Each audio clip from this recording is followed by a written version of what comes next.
Hey guys, Eddie back with Couch Talk. Welcome back to the show. If it's your first time with me, welcome to the show. Guys, please hit like, please hit subscribe, turn your notifications on. I promise if you stick with me, I will earn your viewership.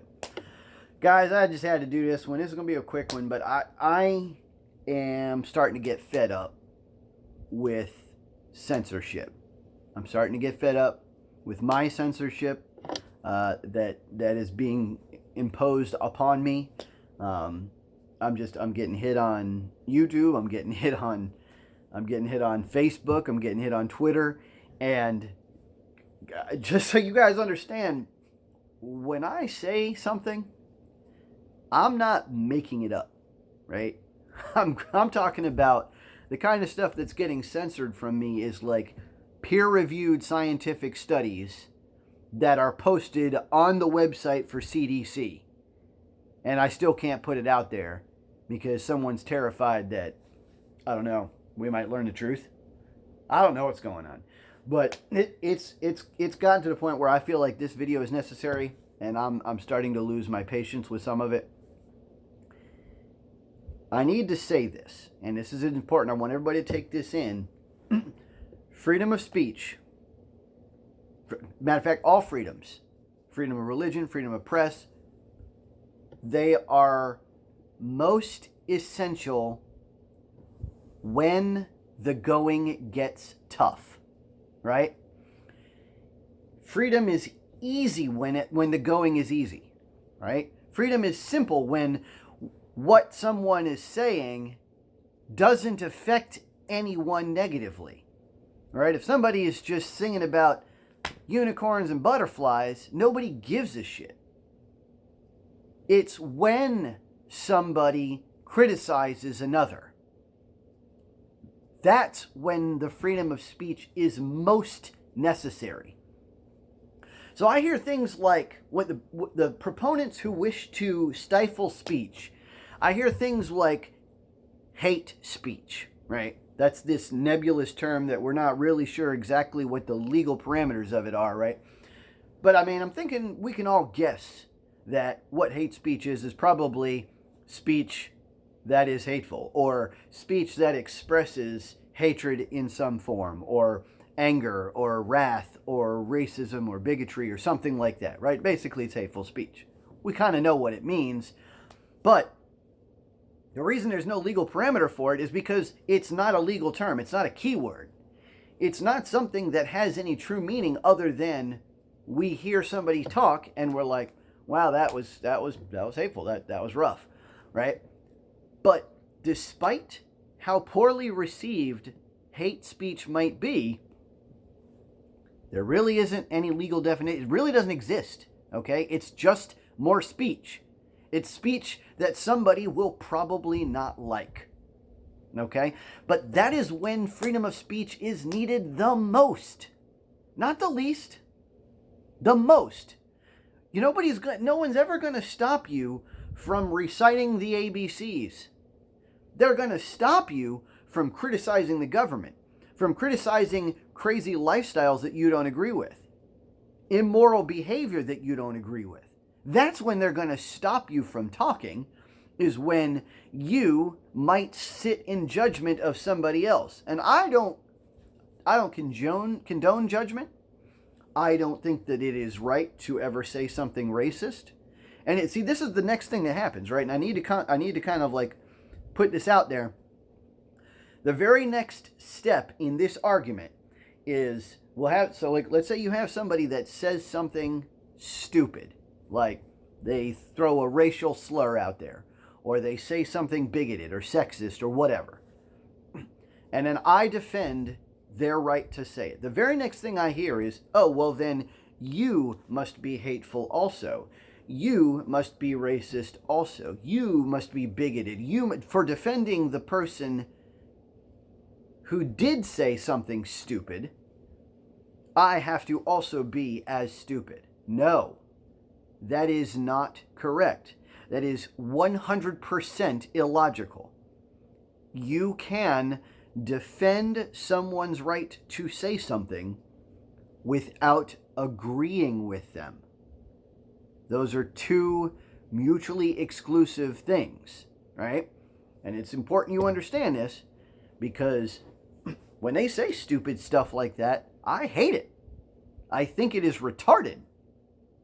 I think it is the dumbest thing you can do. It is hateful. You are not likely to win anybody over to your side of the argument. You're basically just upsetting people. You're just hurting people's feelings.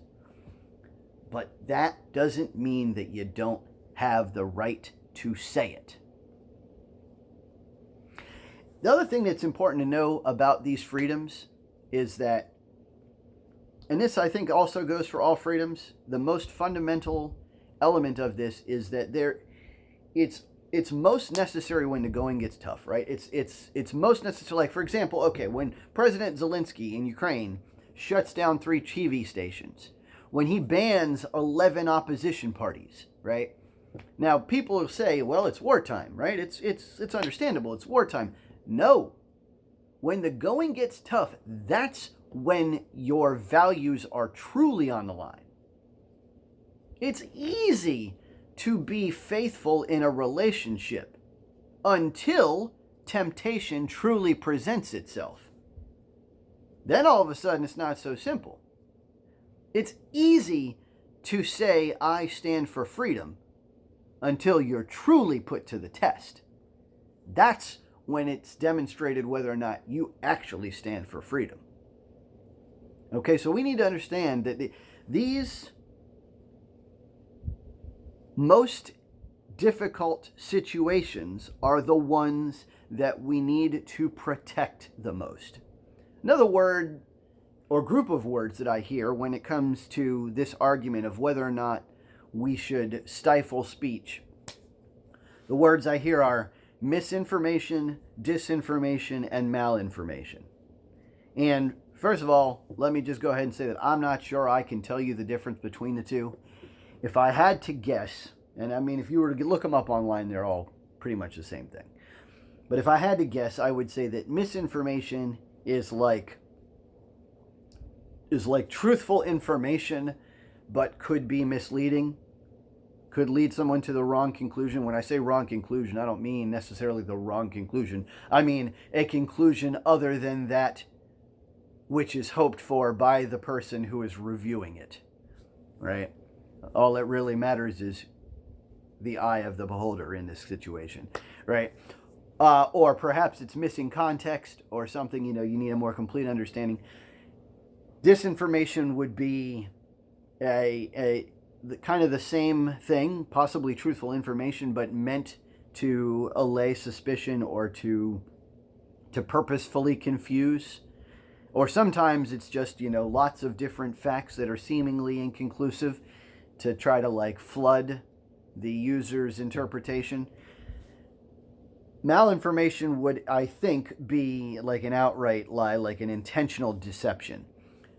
But I may have some of those kind of intermingled, and the definitions kind of, intertwined. But that's not the point. The point is they use these words as though if something can be labeled one of these things, all of a sudden we are within our rights to stifle it.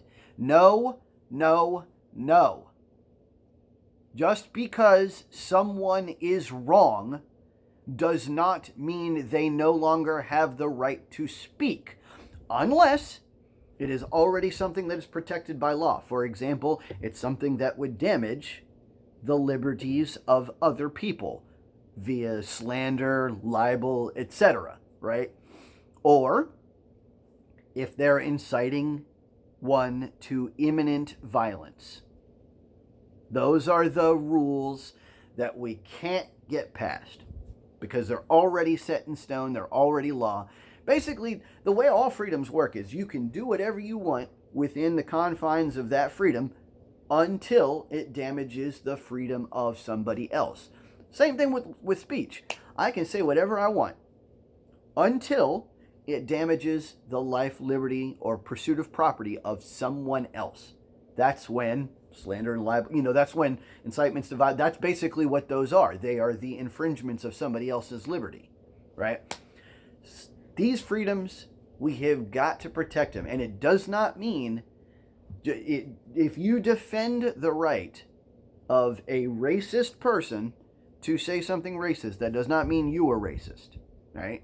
And I need you guys to understand that that is not the same thing. I may hate what they're saying, but I can still defend their right to say it. I don't know if I can be any more clear. I'm going to tell you, I mean, I've been censored several times on Facebook already. I've been censored several times on YouTube. Some of my videos can't get approved. They're just like pending approval forever. Some of my, if you go on Facebook now and try to say something about the Hunter Biden laptop, that post will never drop. Ever. And I don't even know what they're protecting now at this point. I mean, at this point, it's like all the damage has been done. I mean, the fact that they were able to stifle that speech right before the election, that was the damaging part. Now, I mean, we basically know what's going on, right? I mean, and there's still stuff coming out. But I don't even know why the fact that I can put a peer-reviewed scientific study that is listed on the CDC site and they stifled my speech. They censored me on Facebook saying that I was missing context. Add it. If I have some context that I need added to that thing, then add it there. If you're afraid that someone's going to look at a peer-reviewed scientific study that is essentially as close as we get to fact, and you're afraid they're going to get the wrong impression, then just add some more facts. Tell them how you feel. Add your voice to the conversation. Guys, I've said it a million times. I'm going to say it a million more times, I'm sure, before we're done. The best way to beat bad information, misinformation, disinformation, malinformation, incorrect speech, lies, the best way to beat all of that stuff is with more speech. I'm going to give you an example, right? Let's say a group of people think the sky is green. They just think the sky is green. Maybe we don't know why, right? And you won't. You won't know why somebody thinks the way they think. All you'll know is that you think differently, right? We don't know if they think the sky is green because they're crazy. We don't know if they think the sky is green because their parents told them, because they're part of some kind of religious the sky is green cult, or maybe, just maybe, they have this little known fact that the rest of us just don't have access to, have not been shared with, have not been told. Now, if you censor the person who is saying the sky is green because that information isn't right, you're not saving anyone. You're not. Because those who want to believe that the sky is green are going to believe that the sky is green. Those who want to believe that the sky is blue are going to believe that the sky is blue. They're not changing anybody's They're not changing anybody's mind unless they actually do have that little known fact. So that's the only situation where you would actually save somebody from receiving this bad information is in the event that they have real information to present. And if that's the case, then you wouldn't want to stifle it because it's real information.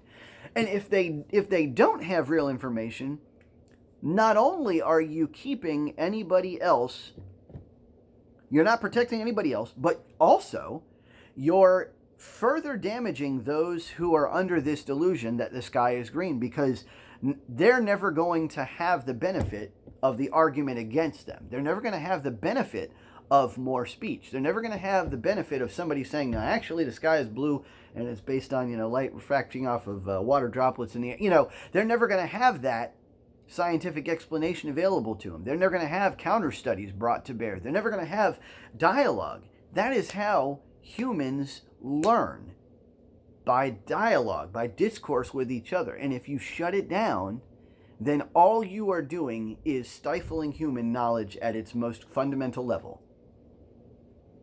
This has got to stop. This has got to stop, guys. And I mean, let me know what you think. I'm getting pretty sick of it. I'm getting tired of my stuff getting shut down. I mean, it's not like I'm making this stuff up out of nowhere. It's not like I'm just pulling my facts out of the blue and just I mean, I'll be the first to tell you, I used to do that all day long. You know, I used to say whatever was told to me by what I felt were reputable sources, right? Like my parents taught me something, my priest, I would just spit it right back out, whether it was true or not, because it was a trusted source to me, right? It didn't matter to me that I fact checked it at the time. I've learned since then. But the way that I finally learned that that wasn't the right way to do things was because I met with resistance. I met with other people telling me, no, that's not accurate. Here's the proof. Here's the scientific studies that show that's not what the case is.